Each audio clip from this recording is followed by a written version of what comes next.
Let me try that again. Welcome to the third part of motive manipulation methods. In this video, we'll talk about diatonic transposition. So diatonic transposition basically means shifting something up or down and adjusting the quality of the intervals, major or minor, or augmented and diminished, to so that the motive stays in the same key, basically, right? So diatonic just means it's in one key.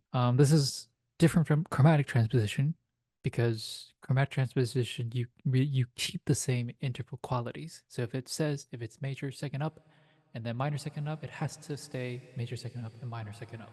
Versus in diatonic transposition where it could have been major second up and minor second up, but now it's major second up and minor second up. So let me give an example of that. All right, so here we are in the key of G.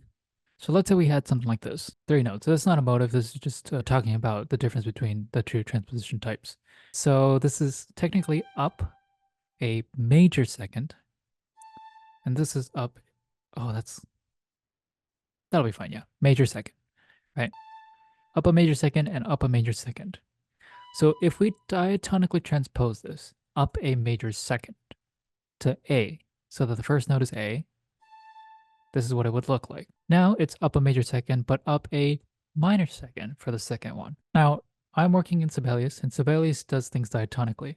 In MuseScore, if you shift up, like just press the arrow key twice so that the first note becomes from a G to an A, it's going to do it chromatically. So it'll look like this. This will become this, a major second up. See the difference? In this one, major second up and then major second up stays the same, but now you have a C sharp, so it's no longer diatonic. So that's the difference between the two types of transpositions, chromatic and diatonic. For this video, we're going to focus just on diatonic transpositions, specifically diatonically transposing the melody. So let's write a little motive.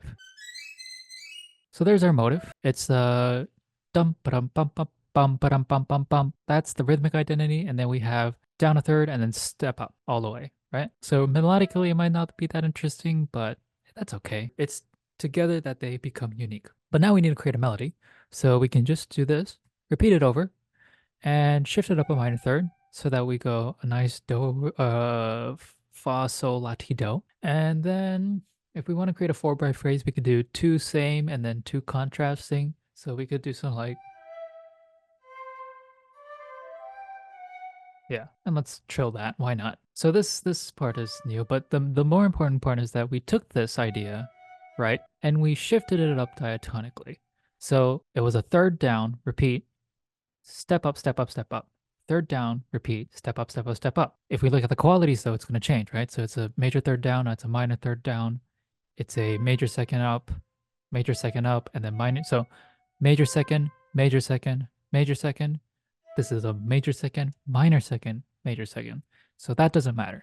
All that matters is that it's in the same key. And if you were in MuseScore and you shifted it up, it would have looked like this. And then you would have had to adjust it so that these E flats became E naturals and that F natural became an F sharp. And that's diatonic transposition. So now let's hear this entire thing.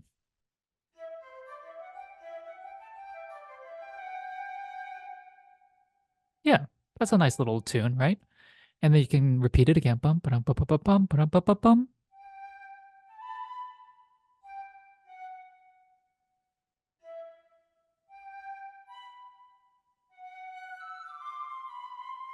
Kind of sounds like it's in C Lydian than it is in G, but that's okay. So now let's hear these two parts.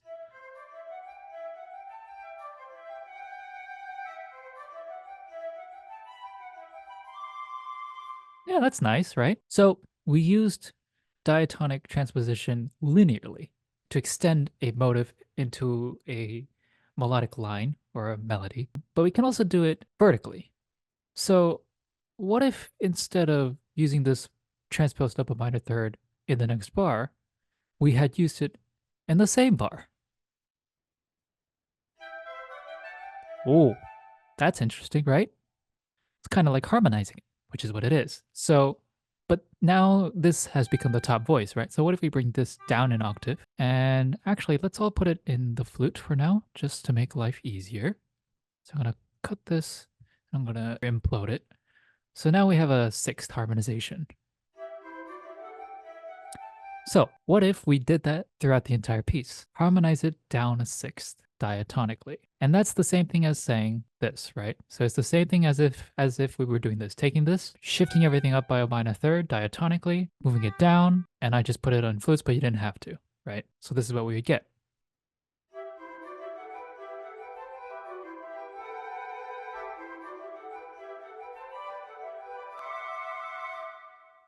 Now, your melody not only has a repeating motivic figure that'll make it memorable, but it's also nice and fleshed out harmonically, right? So that's another way to use diatonic transposition. Diatonic transposition can also affect the harmony. So here's another tune.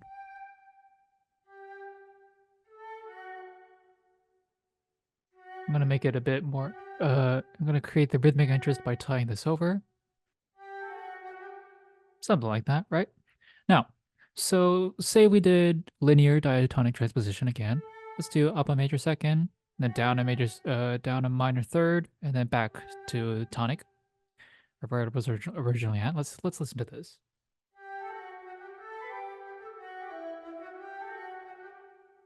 Yeah, that's interesting. A bit fast, but that's okay. So basically, what is this outline?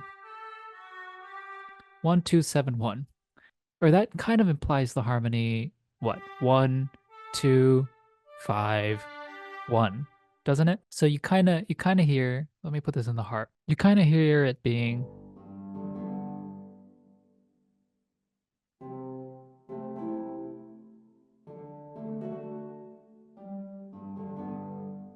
and yes, I did 2, 2, 6 instead of normal 2 because part writing class.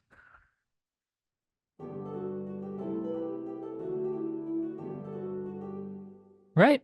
So diatonic transposition of the melody can affect the harmony. And in this case, it was implying a 1, 2, 6, 5, 1 progression. But it doesn't always have to be that way. You could also just stay on a pedal.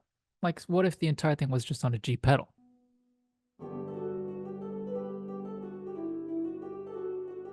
You could do that. Or it could all be on a C pedal.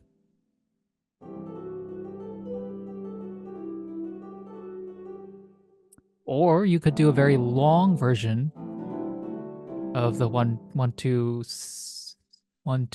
5 thing, but let's do 1 4.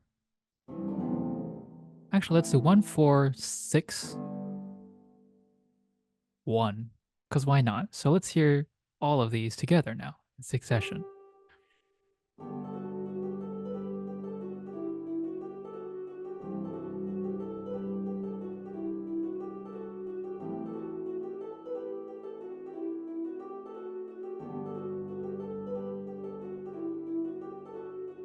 So yeah, you could do it against different pedals, and this goes more into the territory of a different method of manipulation, which is reharmonization. But I think it's important to talk about here because the melody can affect the harmony, but it doesn't always have to.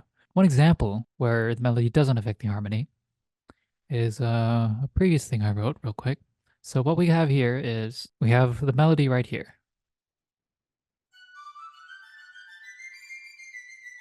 Actually, technically, the melody is this.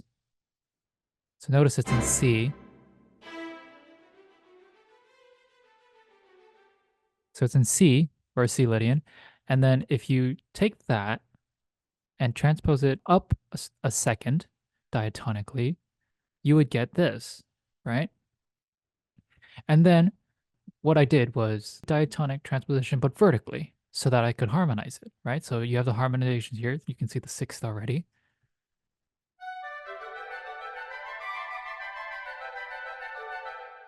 Right? But all of this sounds like it could be in D major, but I set it against C major.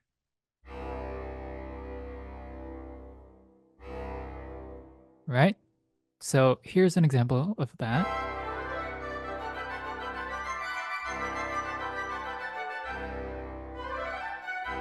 It's just set against the C.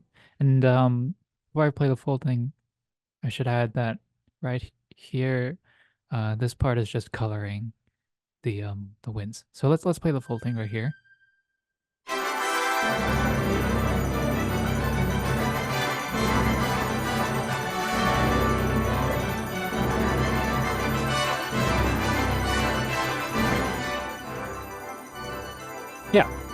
Anyways, the point is, this is all just on a C pedal, but it works because the reason why it works is because it's diatonic. And just as a quick side note, you know, like how people say, like, "Oh, I can play any pop song you want on these four, or every pop song in the world uses these four chords." That's kind of true, yeah. Because when you hear, you're like, "Yeah, all these songs are working, and the piano is always playing the same four chords." But it works because a lot of pop songs are diatonic. There's no accidentals, right? Meaning sharps and flats not in the key signature, right? So if it is diatonic, you can really harmonize it however you want, and it'll still work. And there's a lot of substitutions, right? So maybe the original song isn't one. What is the common one that people say is the universal progression, like 1 6 4 5 1? So maybe the song actually goes 1 2 4 5 1. Well, 2 and 6 can be exchanged. You can also exchange 4 and 4 and 6, or 4 and 2, 5 and 3, 1 and 3, right?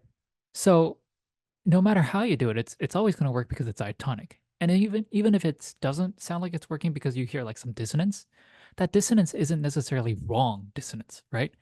All that it's doing is just making it a beautiful or crunchy or both, a suspended chord, an added chord, a ninth chord, a 13th chord, a seventh chord, a augmented fifth, I don't know, like all these, added note chords. That's all it does. So let's take this real quick. All right, so here's that little phrase again.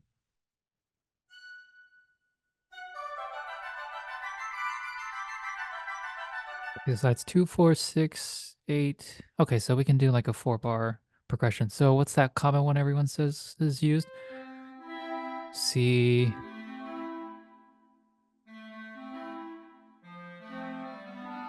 But of course, we have to be in G major, so let's change that to G major.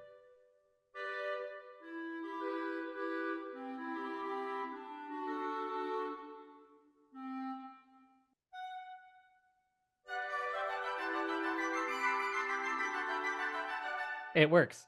See? It works. And it doesn't sound that bad, right? If we here, let me really prove that point home.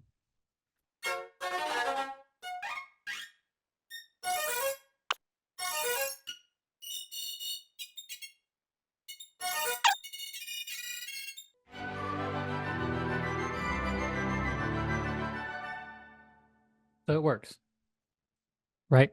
I didn't change the melody at all. I didn't adjust it so that it would fit vertically, but it still works. Now, if that doesn't prove the point, watch this.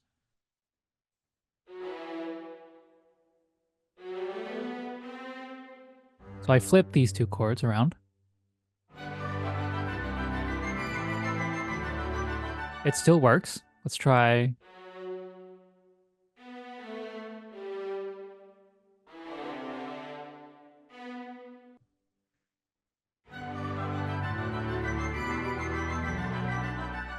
It still works.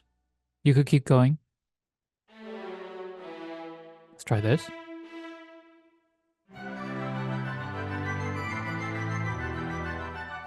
Still works. Slightly less, but what else could you do? What's another popular one?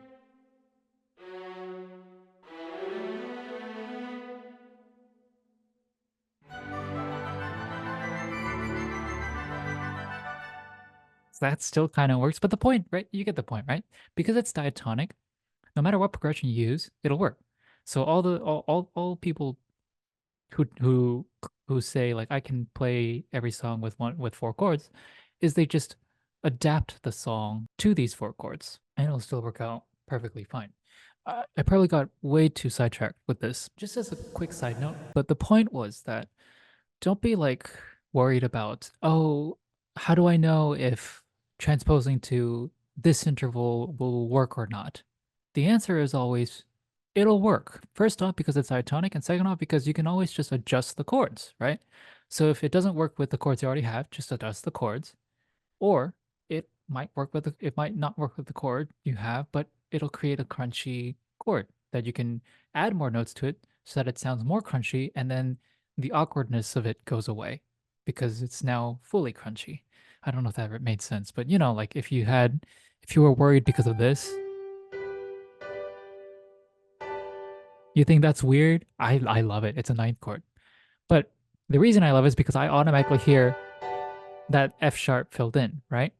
So maybe you're not used to hearing this. So you're like, oh, this won't work. Just fill in extra notes until it works. Now this one might be a bit too much, but